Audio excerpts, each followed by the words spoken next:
네, 이어서 이제 탐방노트 시간으로 가보도록 하겠습니다. 하이투자증권 스마트 PB센터 이화진 과장과 함께하도록 하겠습니다. 어서 오십시오. 네, 반갑습니다. 안녕하세요. 네. 자, 오늘은 어떤 기업을 같이 살펴볼까요? 첫 번째 기업이 바로 보로노이 준비되어 네. 있네요.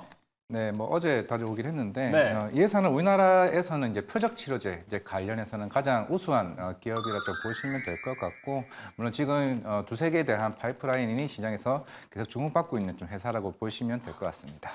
네. 보로노이 알겠습니다. 기업 체크해봤습니다. 보로노이도 사실 주가 측면에서는 계속해서 시장에서 뭔가 크게 주목을 작년에 너무 받아서일까요?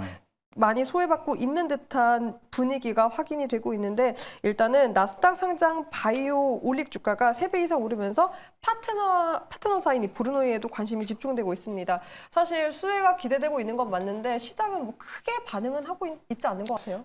일단 먼저 앞에서 아까 말씀드렸던 보로노이가 주가 변동성이 한번 큰 적이 있었습니다. 네. 이제 그걸 이제 최대주주 이제 관련된 지분 이슈가 좀 있었던 거고, 이제 어제도 이제 공시가 나왔습니다만은 네. 주식 매수 선택권 이제 행사가 걸렸고, 실제로 최대주주 물량 같은 경우는 이미 락업이 걸려 있기 때문에 네. 풀려도 내년에 풀립니다. 그에 대한 사실 루머성에 대한 이슈가 이제 몇 달 전에 좀 얘기가 나오면서 뭐 반대매매 이슈 아니냐 뭐 이러면서 주가가 좀 빠졌던 이슈가 있었는데, 어제 그 부분이 저도 좀 확인했던 이제 부분이었고, 결국에는 어느 정도 주주들에게 피해 갈 일은 없다라고 좀 말씀을 하셨던 부분이었습니다. 결국에는 이제 금방 말씀하셨던 것처럼 뭐 오릭사 이제 예전에 2년 전에 한 8천억 정도 가량의 기술 이전을 했던 이제 흐름인데, 이게 오릭 이제 1, 2, 4 이제 그 파이프라인이고, 실제로 지금 이쪽에 폐암 치료제 쪽으로 이제 흔히 하고 있는데, 물론 우리가 알고 있는 폐암 치료제는 뭐 타그리소가 있고 렉나자가 있습니다. 이게 3세대 쪽에 이제 타그리소 같은 경우가 이제 폐암 치료제 쪽에서 타그리소를 내성을 하고 있는, 흔히 말하는 여기서 돌연변이 치료제가 있습니다. 우리가 타그리소를 치료를 받았는데 돌연변이가 나오는 확률이 좀 많이 있기 때문에 거기에 대한 치료제가 아직 없습니다. 약물이 없기 때문에 물론 여러 경쟁사가 있긴 하지만은 브릿지 바이오도 있겠지만은 그만큼 아직까지는 보로노이의 이 파이프라인이 좀 더 강하게 좀 나오고 있기 때문에 이쪽 시장이 2조 시장입니다. 이게 2조 시장인데 아직까지는 이쪽에 나올 수 있는 회사가 지금에서는 이제 그 보로노이의 파이프라인밖에 없다라고 생각을 하고 있기 때문에 네. 향후의 가치를 조금 눈여겨보자라고 생각하고 있습니다. 그거와 관련해서 지금 다국적 임상이 시작됐는데 현재 상태가 좀 어떻습니까? 작년에 이제 임상 일상 관련해서 국내에서 승인을 했고, 네. 이제 대만도 이제 올해 이제 승인을 이제 했습니다. 결국에는 이제는 우리나라 이제 삼성병원 포함해서 한 4군데 이제 임상을 이제 진행을 할 거고요. 이제 대만 쪽에서도 이제 본격적으로 임상 진행 준비를 하고 있는 상황입니다.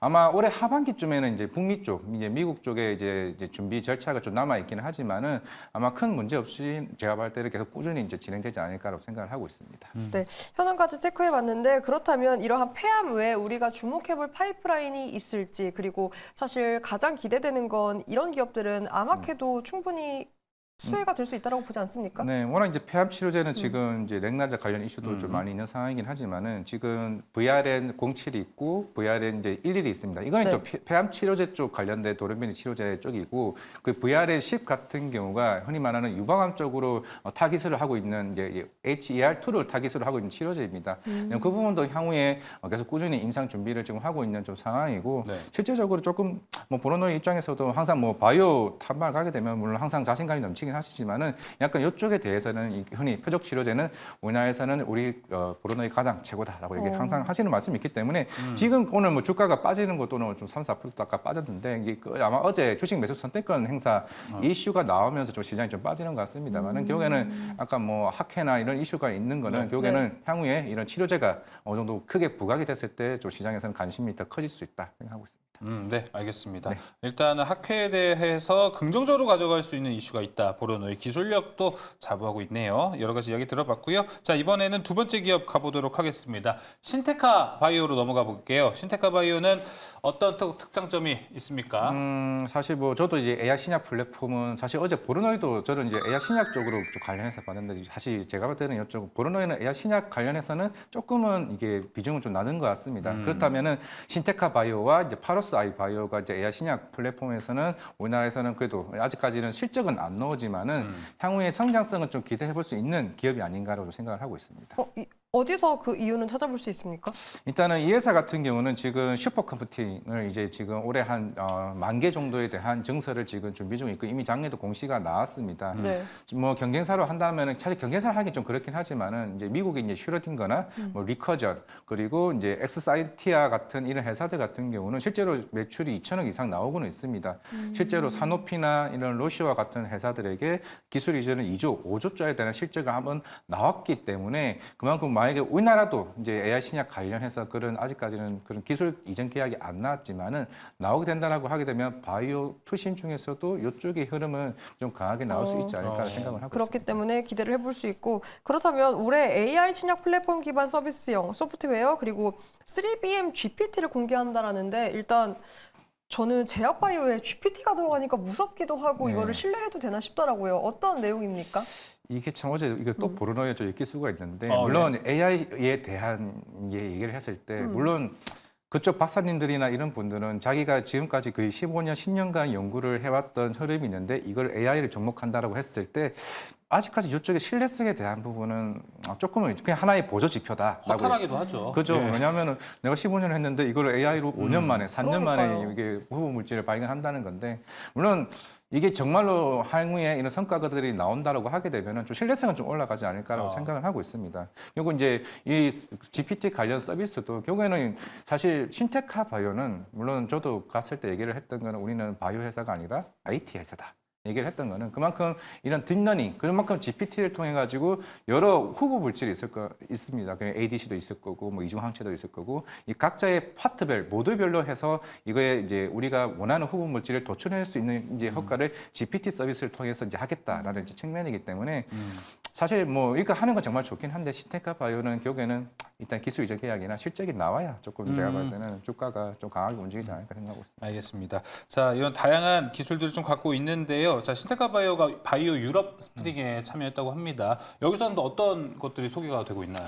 항상 이게 신테카가 한 2년 전, 3년 전에도 JP모건 헬스케어, 유럽 스프링, 바이오 유럽 항상 갔습니다. 항상 갔고 비즈니스 미팅을 계속 꾸준히 하고 있고 당연히 이제 빅파마도 이제 그만큼 JP모건에서도 엔비디아가 이쪽 AI 신약 쪽에 관심이 많기 때문에 네. 여러 빅파마들도 일단 미팅을 해볼 거고 이거 정말 너네들의 데이터가 굉장히 잘 나오면 당연히 뭐 이렇게 이상의 그런 후보군이 있고 거기에다 후보 물질 도출했을 때 이 양이 얼마만큼 나오냐가 중요할 거기 때문에 거기에 대한 이제 비즈니스 미팅의 목적으로 좀 가는 흐름이 아닌가. 뭐 기존에는 뭐 딥매치 프로그램이나 STB 클라우드 같은 서비스는 이미 아마 빅파마는 다 인지를 하고 있는 상황이지 않나 생각하고 있습니다. 아까 보르노에 다녀오셨을 때 자신감 넘쳤다고 했는데 혹시 여기 신테카 바이오도 자신감 느끼셨습니까?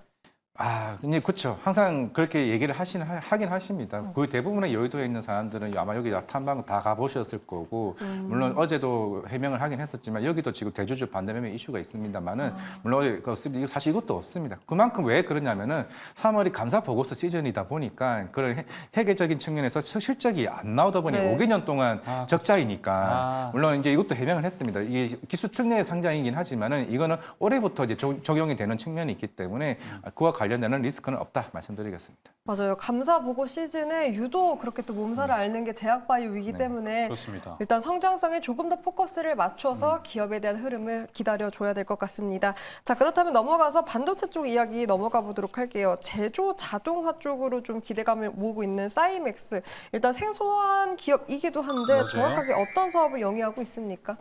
쉽게 해서 그 웨이퍼 이송 장비 업체라고 보시면 됩니다. 옛날에는 사람이 직접 이제 웨이퍼를 이송을 했다면 이제 로봇이 직접 움직인다라고 보면 되는데 왜 그동안 주가가 안 움직였다가 요 최근에 이제 주가가 움직였냐? 그러니까요. 네. 요거 삼성전자입니다. 이게 물론 이번 1분기 잠정 실적이 다음 달에 나오긴 하겠지만 이미 시장에서는 삼성전자 실적이 이번에 반도체에서 굉장히 잘 나올 거다. 실제로 1조 이상의 흑자 전환을 좀 기대하고 있는 측면이 있기 때문에 네. 그렇다면 이제 캐펙스 투자를 할 것이고 설비 투자를 한다라고 하면은 당연히 웨이퍼 이송 장비에 대한 수요가 더 커질 수밖에 없다라고 좀 생각을 하고 있습니다. 왜냐하면은 이게 2020년에 이제 사이버그랩 회사, 일본에 있는 회사를 인수를 했고 이게 작년쯤에 이게 로봇을 그 ATM 로봇을 만들어 들었기 때문에 그렇다는 거는 삼성이 설비 증설을 한다. 그러면 이쪽에서 물량이 나올 수 있다는 걸 주가가 이미 선반영한다라고 좀 생각을 할 수가 있습니다.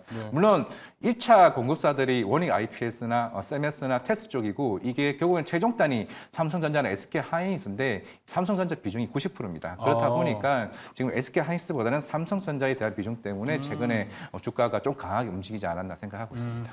그럼 모두 갔다 오셨으니까 느낌이 어떠실지 궁금합니다. 최근에 반도체면 다 AI 붙여서 올라가는 네. 것 같은데 사이맥스도 좀 그런 분위기였습니까? 아니면 아까 삼성전자 얘기를 해주셔서 오히려 좀 오리지널 반도체로 가는 결국에는 건가요? HBM도 이 웨이퍼를 이송을 해야 되는 측면이 있기 때문에 오히려 HBM에 더 많은 웨이퍼를 쌓는 거기 때문에 오히려 그러면 이제 웨이퍼 그 반송 웨이퍼 이송 장비 업체에 대한 네. 로봇이 더 많이 이제 필요하겠죠. 그래서 네. 만약에 저는 지금 시장에서 기대하고 있는 건 삼성전자 밸류체인 얘기가 계속 나오고 있다는 거는 이번 콩콜이나 이런 향후에서 콩콜에서 좀 더 강하게 캐펙스 투자를 하고 그동안 1년 동안 했던 감산을 중단하지 않을까. 그렇게 아마 시장에서는 먼저 빨리 움직이지 않나라고 생각을 하고 있습니다. 그렇다면 우리가 실적을 기대해 볼 수 있을지 사실 최근 외국인의 기관의 수급이 확인됐는데 그 수급 확인이 이 실적 기대감과 연결지어 봐도 좋습니까? 보통 만약 아직은 공시는 안 나왔지만 이게 공급이 된다라고 하게 되면 뭐 원익 IPS나 세메스로 가겠죠. 그러면 이게 1분기나 2분기쯤에 실적이 좀 반영될 가능성이 높습니다. 물론 지금부터 하나 둘씩 이제 어느 정도 충분히 플랜을 좀 짜고 있을 거라고 생각을 하고 있는데 아마 그런 분위기는 이미 어느 정도 시장에서는 어느 정도 충분히 노출되어 왔고 이제 수출액이나 이런 데이터들이 어느 정도 증명을 해주고 있지 않나 생각하고 있습니다. 네, 알겠습니다. 자, 그러면 오늘은 총 세 가지 기업들 들어봤습니다. 사이맥스, 신테카 바이오, 그다음엔 오늘 또 보르노이까지 이렇게 세 기업들을 들어봤습니다. 탐방로트 시간은 이제 여기서 마무리를 지어보도록 하겠습니다. 지금까지 하이투자증권 이화진 과장이었습니다. 오늘 말씀 고맙습니다. 고생하셨습니다. 감사합니다.